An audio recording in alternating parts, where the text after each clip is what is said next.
Pada video sebelumnya kita sudah bahas syarat-sah tanda tangan elektronik yang pertama, kedua, ketiga, dan keempat. Selanjutnya kita bahas syarat-sah tanda tangan elektronik yang kelima dan keenam. Pada video ketiga dan keempat sebelumnya, syarat-sah tanda tangan elektronik ditujukan untuk melindungi terjadinya pemalsuan nilai tanda tangannya maupun pemalsuan dokumen atau informasi yang ditandatangani secara elektronik. Nah, pada syarat-sah yang kelima keenam ini yang akan kita bahas di video ini, ditujukan syarat-sah tersebut untuk mencegah terjadinya pemalsuan identitas penanda tangan, yaitu orang-orang atau pihak-pihak yang membuat informasi atau dokumen elektronik palsu mengatasnamakan diri kita tanpa kita ketahui. Assalamualaikum warahmatullahi wabarakatuh. Semoga kebaikan untuk Indonesia. Saya Sandi. Di channel ini saya akan menyajikan video-video bagaimana implementasi tanda tangan elektronik dari berbagai perspektif. Nanti yang akan saya angkat berdasarkan pengalaman kami pada saat membantu ratusan lebih instansi menggunakan tanda tangan elektronik. Beberapa video pemahaman tanda tangan elektronik ini saya buat dalam bentuk berurutan, jadi mohon diperhatikan urutannya. Ini untuk memudahkan Anda memahami tentang tanda tangan elektronik ya. Dari awal kita bahas, nanti kita demokan bagaimana mekanisme melakukan penandatanganan dan bagaimana kalau terjadi pemalsuan dan lain sebagainya. Jadi saya sarankan klik subscribe di bawah ini supaya Anda selalu mendapatkan update video terbaru yang kami sajikan. Oke, tanda tangan elektronik memiliki kekuatan hukum dan akibat hukum yang sah selama memenuhi persyaratan sebagaimana Undang-Undang ITE pasal 11. Kita sudah bahas berkali-kali hal tersebut. Kali ini kita bahas persyaratan yang kelima dan keenam. Intinya, persyaratan kelima dan keenam menghendaki agar dalam penggunaan tanda tangan elektronik terdapat cara untuk mengidentifikasi siapa penanda tangannya dan persetujuannya untuk mengetahui apakah yang bersangkutan itu setuju atau tidak setuju. Kita bahas satu persatu. Syarat kelima. Syarat kelima bunyinya kalau kita lihat di undang-undang, yaitu terdapat cara tertentu yang dipakai untuk mengidentifikasi siapa penanda tangannya. Kita lihat penjelasannya bagaimana tanda tangan elektronik tersertifikasi bisa memenuhi persyaratan tersebut.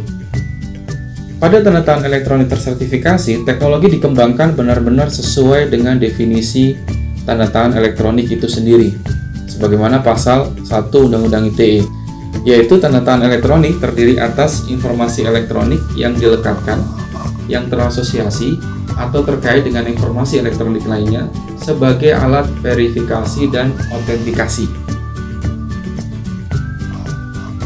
Apa yang diverifikasi dan notifikasi yaitu identitas digitalnya, keutuhan dan keasliannya. Ini saya kombinasikan definisi yang ada di Undang-Undang ITE dan penjelasan yang ada di PP PSDE.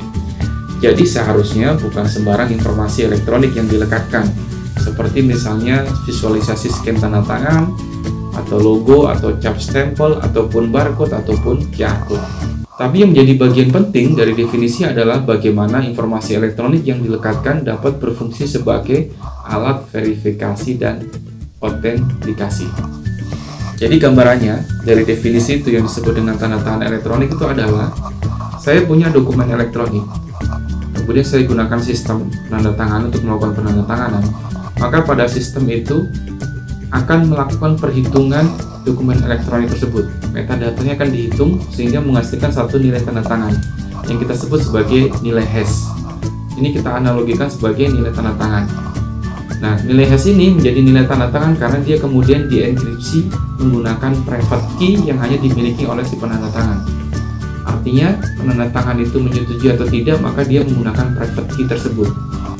Private key mengenkripsi nilai tanda tangannya, nilai hash tadi, kemudian hasilnya dilekatkan pada dokumen elektronik tersebut.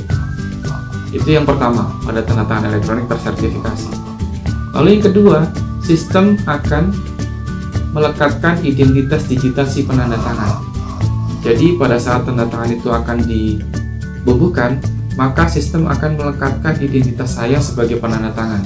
Dan dari mana sistem tahu identitas saya? Dari sertifikat elektronik yang saya gunakan untuk tanda tangan. Karena di dalamnya sudah ada yang namanya parameter atau informasi tentang identitas digital saya. Kemudian identitas itu dilekatkan pada dokumen elektronik tersebut. Sama seperti yang pertama tadi, pada saat melakukan enkripsi, private key, dan lain sebagainya itu adalah pasangan kunci yang data-data parameternya ada di dalam sertifikat elektronik. Jadi sertifikat digital ini atau sertifikat elektronik ini menjadi bagian yang penting dalam proses penandatanganan elektronik tersertifikasi. Dan parameter-parameter lainnya dilekatkan pada dokumen elektronik tersebut. Nah, ketika dua hal tadi dilekatkan, maka nilai tanda tangan itu sebetulnya mengasosiasikan nilai dokumennya dan juga mengasosiasikan private key yang hanya dimiliki oleh si penandatangan, yang hanya berkaitan dengan penandatangan. Nah, disitulah fungsinya untuk dilakukan verifikasi dan autentikasi. Yaitu apa? Yang pertama, keutuhannya. Di video sebelumnya saya sudah jelaskan, kalau kemudian dokumen ini dipalsukan orang, maka nilai hash yang tadi dienkripsi akan mengalami perubahan nilai. Ketika mengalami perubahan nilai, maka siapapun akan bisa memverifikasi ini dokumennya sudah tidak utuh lagi. Ini dokumen yang sudah dipalsukan. Lalu yang kedua, identitas digital tadi itu digunakan juga untuk melakukan verifikasi dan autentikasi. Berarti si penandatangan itu siapa? Identitasnya apa? Sampai dengan waktu penandatangannya kapan? Itu bisa diidentifikasi di situ. Jadi definisi tanda tangan elektronik itu oleh teknologi tanda tangan elektronik tersertifikasi betul-betul memang diterjemahkan dalam bentuk teknologi ini. Makanya kemudian teknologi ini kita sebut sebagai teknologi yang paling memenuhi persyaratan sesuai yang ada di peraturan pemerintah, yaitu tanda tangan elektronik yang tersertifikasi. Lalu sertifikat elektroniknya yang isinya identitas digital, yang isinya ada parameter kunci untuk melakukan enkripsi tadi, melakukan penandatanganan dan validasi, itu diterbitkan oleh pihak tiga terpercaya.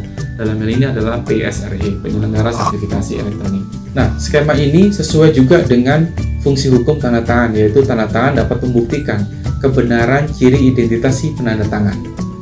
Maka syarat kelima ini akan dapat dipenuhi dengan baik, yang juga masih berkaitan dengan syarat pertama dan kedua.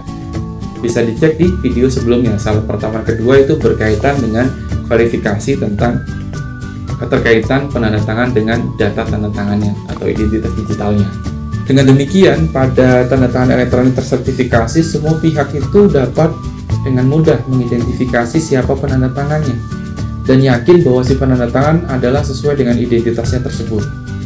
Nah, pada prakteknya, saat Anda melakukan penandatanganan pada dokumen elektronik, maka siapapun yang membaca dokumen elektronik tersebut akan dapat melihat identitas yang melekat pada metadata dokumen tersebut melalui cara-cara yang mudah, yang umum digunakan, dan bahkan berstandar internasional. Oke, lalu seperti apa identitas tanda tangan dari sertifikat elektronik yang digunakan untuk tanda tangan elektronik ya? Ini saya tunjukkan gambarannya.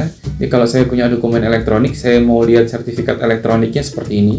Ini saya contohkan saja, cepat saja. Nanti detailnya kita bahas di video selanjutnya. Karena kalau kita bahas lebih detail mengenai hal ini akan perlu waktu yang cukup panjang. Ini dokumen, ini adalah sertifikat elektronik. Di sini ada identitas si penanda tangan yang sudah melekat pada dokumen elektronik tersebut. Ini data representasi dari data elektronik, maka biarkan dia tetap elektronik, nggak usah dicetak secara elektronik. Nggak usah dicetak secara fisik. Jika masih bingung, jangan khawatir, nanti saya akan tunjukkan dan jelaskan lebih detail bentuk dokumen yang ditandatangani secara elektronik. Dan jika masih bingung, jangan khawatir, nanti saya tunjukkan dan jelaskan lebih detail bentuk dokumen yang ditandatangani secara elektronik dan cara verifikasinya. Oke, kita lanjut ke syarat ke-6. Jadi di syarat ke-5 tadi, dengan tanda tangan elektronik tersertifikasi kita bisa penuhi. Kita bisa memverifikasi satu dokumen elektronik itu identitas siapa sih yang menandatangani dokumen elektronik tersebut. Berbeda dengan scan atau barcode yang itu bisa dilekatkan oleh siapapun. Lalu syarat yang ke-6. Terdapat cara tertentu untuk menunjukkan bahwa penandatangan telah memberikan persetujuan terhadap informasi elektronik yang ditandatangani. Ini sesuai pula dengan PP PSTE pasal 62 ayat 3 dan 4. Bisa dicek di PP. Ayat 3 itu menyatakan bahwa sebelum dilakukan penandatanganan, informasi elektronik yang ditandatangani harus diketahui dan dipahami oleh penandatangan.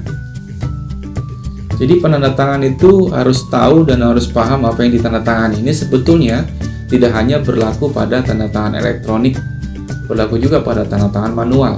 Nah, kenapa diberikan penekanan di undang-undang ini, di PP ini pada tanda tangan elektronik? Karena seringkali ini di bypass. seringkali ini dilewati, mentang-mentang ini otomasi via sistem, main klik aja, main setuju aja, tanpa memahami kontennya dan kemudian menyetujui informasi yang ada di dalamnya. Lalu di ayat yang keempatnya, persetujuan penandatangan terhadap informasi elektronik yang akan ditandatangani dengan tanda tangan elektronik harus menggunakan mekanisme afirmasi dan atau mekanisme lain yang memperlihatkan maksud dan tujuan penandatangan untuk terikat dalam suatu transaksi elektronik. Syarat dan ketentuan di atas ini menegaskan bahwa yang pertama, tanda tangan elektronik itu sejatinya mencerminkan kehendak hati, keinginan atau persetujuan seseorang yang ditunjukkan dalam tindakan menandatangani. Oleh karenanya tidak boleh diwakilkan. Oleh karenanya tidak boleh di-bypass oleh sistem tanpa ada trigger persetujuan dari si penandatangan sebagai otoritas yang punya kewenangan untuk menandatangani. Kemudian syarat dan ketentuan di atas juga menegaskan bahwa tanda tangan sejatinya mencerminkan identitas penandatangan yang tertera pada dokumen, yang berarti penandatangan itu setuju terhadap konten dokumen elektronik tersebut, membenarkan dan bertanggung jawab terhadap isi konten tersebut. Jadi sama seperti tanda tangan manual. Sepanjang kita lihat satu dokumen kontrak perjanjian misalnya, kemudian di situ tertera nama seseorang dan simbol tanda tangannya, maka kita bisa langsung menyimpulkan bahwa orang tersebut yang nama dan simbol tanda tangannya tertera pada dokumen tersebut menyetujui konten atau informasi yang ada di dalamnya. Nah, demikian pula pada tanda tangan elektronik. Identitas elektronik yang tertera pada dokumen itu sama halnya merupakan satu bentuk persetujuan dari si penandatangan terhadap konten atau informasi yang ditandatangani secara elektronik. Lagi-lagi, hal ini sesuai juga dengan fungsi hukum tanda tangan yang kita sudah bahas di video sebelumnya. Tanda tangan menunjukkan bukti persetujuan penandatangan terhadap konten informasi pada dokumen yang ditandatangani. Pada tanda tangan elektronik tersertifikasi, bentuk implementasi untuk memenuhi syarat ke-6 ini kita bisa bagi menjadi dua pendekatan, yaitu berdasarkan proses bisnisnya, dari aplikasinya, berdasarkan proses bisnis aplikasinya, aplikasi penandatangannya, dan berdasarkan output dokumen yang sudah ditandatangani. Bisa dipilih salah satu atau bisa dipilih dua-duanya. Kita bahas. Yang pertama berdasarkan proses bisnis atau prosedur penandatanganannya. Ini untuk memenuhi syarat yang ke-6 tadi. Yang pertama dari proses bisnis atau prosedur penandatanganannya. Berdasarkan proses bisnis atau prosedur sebelum penandatanganan itu dilakukan pada sistem yang diselenggarakan oleh penyelenggara sertifikasi elektronik, maka sistem nanti akan mewajibkan untuk memunculkan preview dokumen sebelum ditandatangani pada aplikasi penandatanganan. Misalnya, kalau kita melihat dari prosedur yang dilakukan oleh Balai Sertifikasi Elektronik pada saat mau menerapkan tanda tangan elektronik pada satu institusi klien yang akan menggunakan melalui sistem elektronik mereka yang akan diintegrasi, salah satu yang dicek adalah itu, bahwa ada preview, ada mekanisme preview sebelum si penandatangan membubuhkan tanda tangannya. Ini dengan maksud dan tujuan apa? Supaya preview tadi, preview dokumen yang sesuai dengan aslinya yang nanti akan ditandatangani itu dibaca dulu, dipahami oleh penandatangan, kemudian disetujui untuk ditandatangani. Ini sesuai dengan perwujudan pada PP tadi, pasal 62 ayat 3. Kemudian yang kedua, mekanisme pada sistem berikutnya adalah penandatangan itu wajib untuk memasukkan data tertentu, ada trigger memasukkan data tertentu yang menunjukkan persetujuan dari si penandatangan sebagai bentuk afirmasi sesuai dengan PP PSDE pasal 62 ayat 4. Misalnya memasukkan identitas digitalnya, sertifikat elektroniknya, yang hanya dibuat dan diketahui tentunya oleh yang bersangkutan, yaitu sebagai mekanisme autentikasi identitas penandatangan. Ini juga sudah saya jelaskan pada video sebelumnya. Ini juga salah satu syarat sah menjawab syarat sah yang ke-6. Itu dari segi teknologinya. Nah, yang berikutnya adalah dari segi dokumen outputnya. Ya. Itu bisa dilakukan yaitu pada saat selesai melakukan penandatanganan, identitas penandatangan harus dilekatkan pada dokumen elektronik tersebut. Ini berarti fungsi hukum tanda tangan berlaku dan berarti pula menunjukkan bahwa orang tersebut setuju untuk bertanggung jawab atas konten dokumen tersebut. Jadi identitas si penandatangan itu dilekatkan pada dokumen elektronik tersebut. Ini pada tanda tangan elektronik tersertifikasi. Lalu yang kedua, bisa juga ditambahkan informasi hukum pada dokumen yang menyatakan bahwa penandatangan menyetujui dan bertanggung jawab terhadap seluruh isi dokumennya tersebut. Itu bisa menjawab syarat yang keenam. Misalnya kita punya satu dokumen yang akan kita tandatangani secara elektronik, begitu selesai ditandatangani, maka sebaiknya di akhir dokumen itu by system otomatis muncul keterangan misalnya bahwa dokumen ini dengan telah ditandatangani maka si penandatangan ini menyetujui dan bertanggung jawab terhadap seluruh isi dokumen. Yang mungkin fontnya kecil atau ditaruh di sebelah mana gitu. Selain informasi ini ditandatangani secara elektronik ya.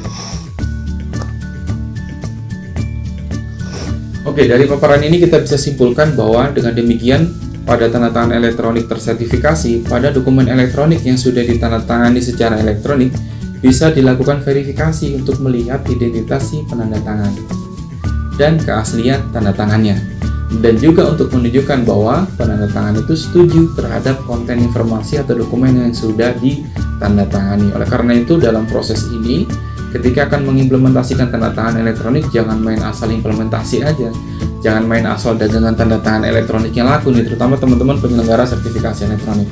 Perhatikan betul prosedur-prosedur yang ada di dalamnya, sehingga akhirnya bisa menjawab seluruh persyaratan tanda tangan elektronik yang sah. Oke, sampai di sini seluruh syarat sah tanda tangan elektronik sudah saya jelaskan. Ada 6 yang sudah dijelaskan bagaimana tanda tangan elektronik tersertifikasi dapat memenuhi seluruh persyaratan tersebut. Ini sesuai dengan pasal 60 ayat 2 PPPSTE yang menyatakan bahwa tanda tangan elektronik tersertifikasi memenuhi persyaratan sah tanda tangan elektronik, di mana penandatangan itu dilakukan dengan menggunakan sertifikat elektronik yang di dalamnya memuat apa? Identitas digital, parameter kriptografi yang digunakan untuk menandatangani maupun memvalidasi tanda tangan, dan yang ini diterbitkan oleh penyelenggara sertifikasi elektronik. Oke, supaya lebih jelas akan saya tunjukkan bagaimana bentuk tanda tangan elektronik tersertifikasi pada suatu dokumen. Tapi di video selanjutnya ya. Kepanjangan jika disambung di sini, saksikan terus. Jika merasa video ini bermanfaat, mohon di-share, bagikan informasi ini ke orang lain yang membutuhkan di kantor Anda, pimpinan Anda, atau staf atau rekan kerja Anda, karena nanti pada akhirnya semua orang itu diharapkan mempunyai identitas digital menggunakan tanda tangan elektronik. Dan saya yakin banyak yang akan membutuhkan, karena di era pandemik ini kita dituntut bekerja bisa dari rumah, bisa dari mana saja, menetapkan, menyetujui, mengesahkan dalam bentuk digital secara virtual dan tidak bertatap muka secara langsung. Maka niscaya kita perlu tanda tangan elektronik. Baik Anda yang di pemerintahan, di BUMN, di perguruan tinggi, yang ada di swasta, di perusahaan, yang ada di dunia pendidikan dan lain sebagainya, kita perlu memahami tentang pemanfaatan tanda tangan elektronik ini. Jadi jangan sembarangan menggunakan tanda tangan elektronik di era digital yang sangat rawan terhadap terjadinya pemalsuan, pembajakan dan lain sebagainya. Jadi ajak rekan-rekan Anda di kantor Anda, di perusahaan Anda, di kampus Anda, di lingkungan Anda, pokoknya semua silakan bagikan ini di grup-grup WhatsApp yang Anda miliki. Jika suka silakan di-like, jika ada yang ingin dikomentari silakan ketik komentar Anda di bawah, dan jangan lupa subscribe untuk dapat informasi yang terbaru. Bagi Anda yang belum subscribe, untuk dapat notifikasi update video-video terbaru yang akan saya sajikan di channel ini. Demikian, terima kasih. Mohon maaf jika ada kekurangan. Assalamualaikum warahmatullahi wabarakatuh.